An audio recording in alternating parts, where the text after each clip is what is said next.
We're now 9 episodes or 8 episodes deep into the Golf rebuild. This isn't going to be anything to do with the Golf today. It's going to be another little episode.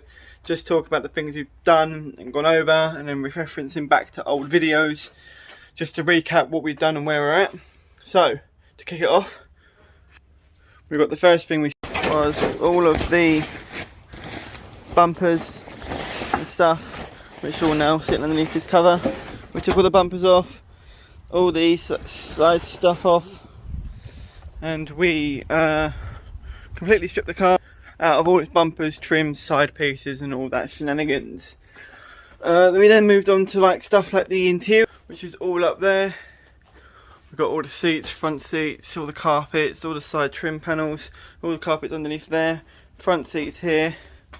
Another job completed. We then probably moved on to the engine bay restoration bits. We took all of the reservoirs off, all the bits, all the wipers and parts and engine bits like that.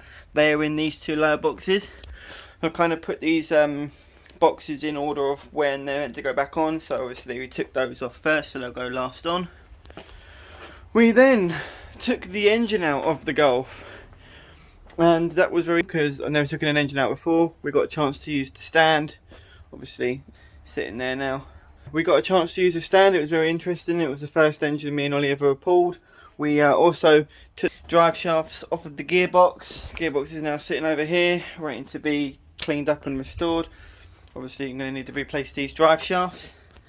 But yeah, we got the engine out, and then we moved on to the next thing. The engine out, we started stripping the engine. I removed the gearbox from the engine and we got it down. We took the head off obviously. So we got all the engine parts laying over here, head gasket and such on, such on. We got the engine off the gearbox.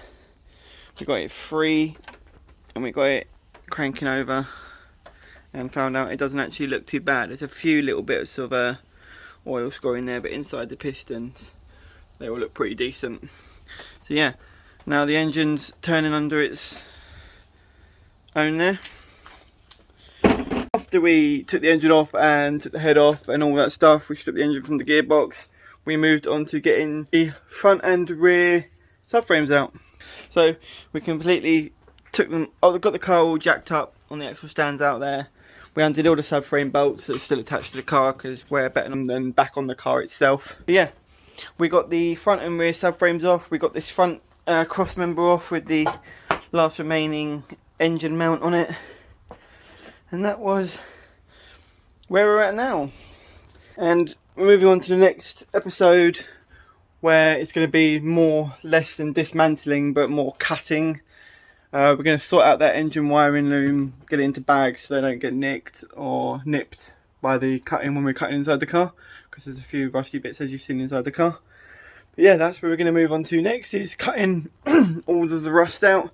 And then we've already got the new side trim panels, new back arch panels. We've got two brand new arches over there. We've got quite a lot to go back onto the car. But obviously all the rust needs to be cut out first. But today we're just going to clean up. I just wanted to recap where we're at, what we've done so far. We're 9 episodes deep. And yeah, the deconstruction of the car is complete. So that's it. This is going to be a short little episode, just recapping what we've done, what I've done, and what we're moving on to next. I hope you did enjoy, and I shall see you in the next one, where we should start cutting the Golf up. Adios.